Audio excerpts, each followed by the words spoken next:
Max, last race. Did you deserve a 3-place penalty for that? I mean, I just speak, of course, for myself, but I didn't think I would get one, and I, of course, also not agree to it. But it is what it is, you know. Life goes on, and that's why we're here in Sochi again. Can racing incidents actually exist anymore, or does someone always have to be to blame? Well, probably, you know, the rule book every year just becomes bigger and bigger and bigger. So, I don't know, maybe at one point we have to work with traffic lights. But no, I mean, it's, you know, everyone has their own view on it. They have clearly a different view than me, and that's fine. That's in general how the world works. You know, everyone has their own views, and some have the authority to decide things. Talking of views, I was talking to Lewis earlier today and standing exactly where you were. And his view is that he hasn't yet found an example of when you're willing to give up a position. Well, I don't know, keep looking, I would say. You know, I don't really look back at these things, and you don't want to think about it too much, because I think the season so far has been already good enough and exciting enough that it's more important to just look forward and enjoy the year, you know, because how many times do you have two teams that closely battling? I mean, the last few years were so boring, with one team always quite a bit ahead of the others, and it was quite clear which team was going to win.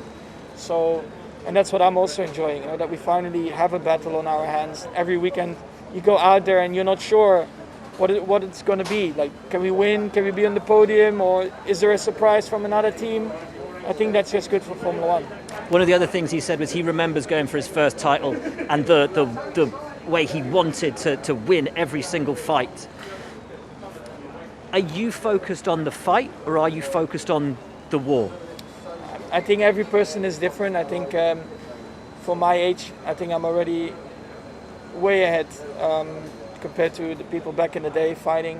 I also had, of course, a completely different school, especially from my dad in terms of experience. So I think I'm very, very cool. And I mean, it's great to fight for a championship, and I know when to pick my battles and not. But when I think there is an opportunity, I go for it. And also, you know, it's against your title rival, so you want to, of course, try and be ahead all the time, with, of course, within margins. But you know, it's a very fine line, because sometimes you have great battles where it was super close and you pull it off, or the other person pulls it off, and it looks amazing, everyone is happy. But if one of the people would have moved a tiny bit more and you have a crash, and everyone is like, yeah, but why did you go for the move? You know what I mean? So it's a super fine line to say you're too aggressive or it was a great move.